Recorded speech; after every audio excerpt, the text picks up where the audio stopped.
Tyranny requires your fear and your silence and your compliance. Democracy requires your courage. Sveiki, porą naujienų iš lietuviško politinio pasaulio. Tai Budrys pasisakė, mūsų naujasis užsienio reikalų ministras. Budrys, trumpo retorikos nevadinčiau rusiškų naratyvų, bet yra neteisingų teiginių. Budrys teigia, kad negalima Jungtinių Amerikos valstijų prezidento Donaldo Trumpo pareiškimų apie Ukrainą vadinti rusiškų naratyvų, tačiau sako, kad Vašingtonas patikė neteisingų teiginių, kuriuos reikėtų pataisyti. Nevadinčiau to rusiškų naratyvų, kietesnės retorikos ir anksčiau esame matę. Taip, kai kurie teiginiai netitinka tikrovės, tai yra akivaizdu, čia yra erdvės ir pataisyti tą informaciją, sakė Budrys.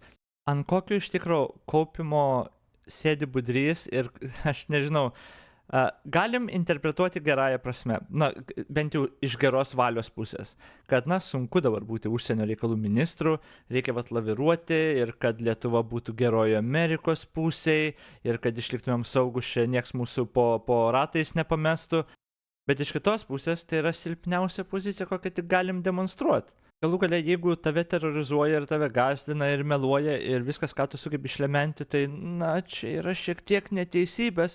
Tai čia tiesiog tu rodai silpnumą ir tu leidi, kad tave terrorizuotų toliau. Tu nerodai jokios principinės pozicijos, ko su šita vyriausybė ir visiškai trūksta. Toliau Budrys sako, taip jis kalbėjo po to, kai Trumpas pastaruoju metu užsipuolė Ukrainos vadovą Volodymyrą Zelenskį, faktiškai apkaltino jį dėl Maskvos invazijos ir pavadino Ukrainos vadovą diktatoriumi be rinkimų. Pavyzdžiui, anot Lietuvos diplomatijos vadovo, vienas tokių teiginių, kad JAV teikia daug daugiau paramos Ukrainai negu Europą. Tai yra tiesiog faktinė netiesa. Visą tą statistiką mes turime. Žinome, kad trečdaliu daugiau paramos yra Europą suteikusi, kalbėjo Budrys. Net negalim pasakyti, kad Trumpas tiesiog meluoja ir viskas, ką sako, tiesiog meluoja nusikaltėlis. Mes negalim to sakyti, matot, pagal Budrį, nes mes turim laikytis kažkokios tai pozicijos ir leisti tiesiog jiems daryti, ką tik nori ir kalbėti, ką tik nori, be nei vienos šalies, tarkim, nesakant nieko. Tai yra, ko jie ir nori, kad visi tylėtų tyliai išsigandę, sėdėtų tyliai išsigandę ir viskas. Bet gerai, čia aš nieko jau iš Budrio kitko ir nesitikiu, čia tas jau yra pasakyta, tiesiog dar kartą apsikvailino ir pasirodė, kiek neturintis jokio charakterio žmogus, ar jokios principinės pozicijos žmogus, bet viskas gerai. Dabar čia buvo buvęs vyriausias patarėjas Nausėdos, bet dabar galim pažiūrėti, ką kalba dabartinė vyriausioji Nausėdos patarėja Skaisgirytė. Didelis siurprizas, kad Trumpas taip greitai perėmė Rusijos naratyvą. Prezidento vyriausiai patarėja Asta Skaisgirytė stebisi, kad Jungtinių Amerikos valstybių JAV prezidentas greitai perėmė Kremliaus diktuojamą dezinformacinį naratyvą ir sako, kad tai nėra gera žinia vakarams. JAV prezidento pareiškimas pastarasis tikrai buvo gana didelis siurprizas, manau, ne tik mums, bet ir visoms JAV sąjungininkams. Kad vyks derybos, norima taikos, šitą dar buvo galima suprasti, bet kad tai bus greitai perimtas Rusijos naratyvas ir akivaizdžiai dezinformuojantis, netitinkantis tikrovės naratyvas, šitas trenkia kaip perkūnas iš giedro dangaus, LRT radijui ketvirtadienį sakė Skaisgirytė. Gerbiamoji Skaisgirytė, jeigu tau tai yra staigmena, tu neturėtum būti prezidento patarėja. Niekam tai neturėjo būti staigmena.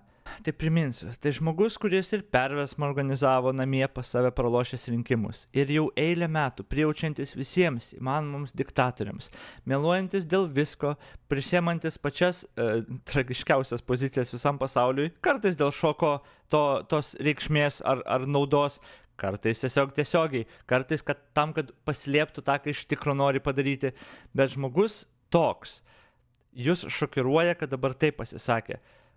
Žmogus prijaučiantis visiems diktatoriams jau eilę metų, kurio rinkiminiai kampanijoje buvo žmogus, kur paskui buvo nuteistas už ryšius ir komunikaciją su rusais, kad gautų ten šlamštą, man atrodo, ant Hillary Clinton ir galų gale, kas padėjo Trumpui laimėti rinkimus.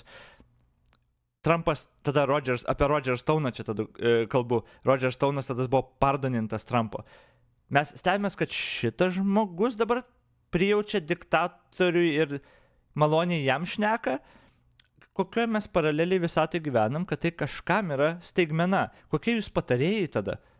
Tęsim toliau. Sakyti, kad Ukraina kalta dėl karo yra tiesiog neteisinga, netitinka faktų. Sakyti, kad prezidento Zelenskio reitingai yra 4 procentai, vėlgi neteisingai. Jo reitingai yra gerokai virš 50 procentų. Sakyti, kad jis turi kuo greičiau pasitraukti, surengti rinkimus ir tik su nauju prezidentu galima vesti darybas, sudaryti taikos sutarimus, tai tiesioginis kišimasis į suverenios valstybės reikalus, kalbėjo šalies vadovo patarėja. Na, bent jau šita pozicija adekvati. Kad taip, viskas, ką jis sakė, melavo ir daugiau paramos skiria Europą, ir approval, ir reitingai, ir approval, ir netgi žmonių, kurie palaiko, yra daug aukštesni Zelenskio negu pačio Trumpo. Ir rinkimų negali būti, nes tai prieštarautų konstitucijai ir įstatymams būtent Ukrainos. Ir taip, tai yra 1:1 Rusijos propagandos atkartojimas. Bet kas juokingiausia yra, kad jie Skaisgirytė turi menį ir Budrys turi priešingas pozicijas vieni kitiems, o jie kaip ir toj pačioj komandoj, toj pačioj vyriausybei.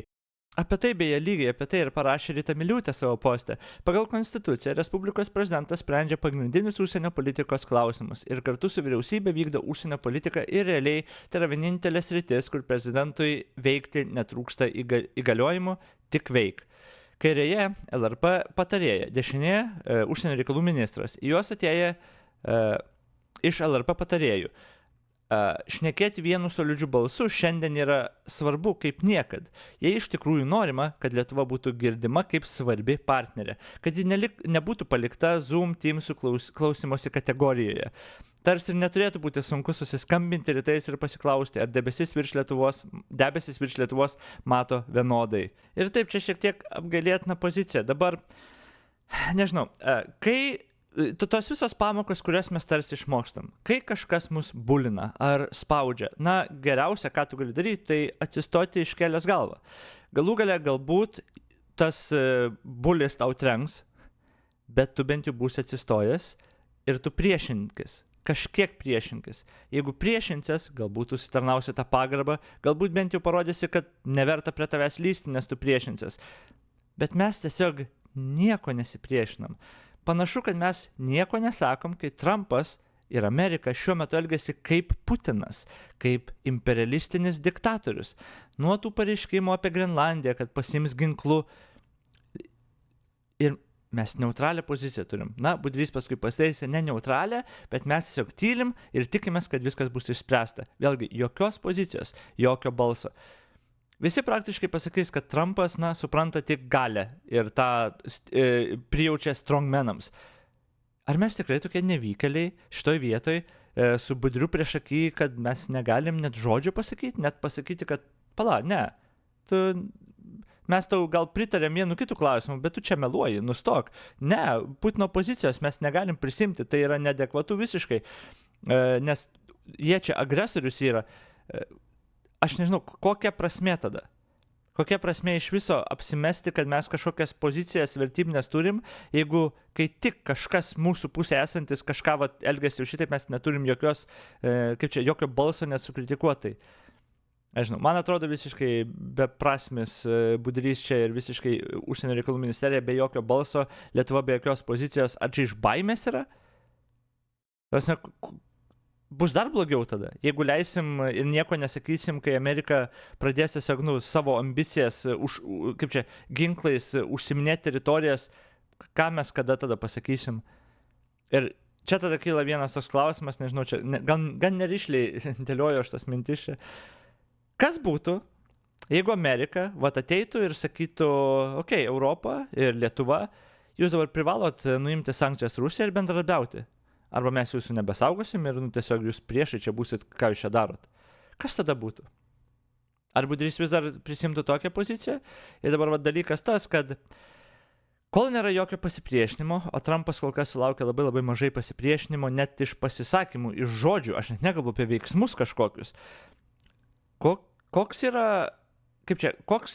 Kokia priežastis yra jam sustoti ar keisti savo elgesį ar kažką? Kaip bet kuris strongmanas, kaip bet kuris diktatorius, jis supranta galią. Galų gale, kaip minimum, tu turi prieštarauti ir atsistoti ir sakyti, kad tai nėra priimtina, bet mes net to nedarom. Ir jo, demokratija yra trapi, ir demokratiją reikia ginti. Ir paliksiu dabar jūs su Pritzkeriu, demokratų Ilinojaus gubernatorium, kuris pasisakė keletą žodžių. My oath is to the Constitution of our state and of our country. We don't have kings in America, and I don't intend to bend the knee to one. If you think I'm overreacting and sounding the alarm too soon, consider this. It took the Nazis 1 month, 3 weeks, 2 days, 8 hours, and 40 minutes to dismantle a constitutional republic. And all I'm saying is that when the 5-alarm fire starts to burn, every good person better be ready to man a post with a bucket of water if you want to stop it from raging out of control. Tyranny requires your fear and your silence and your compliance. Democracy requires your courage.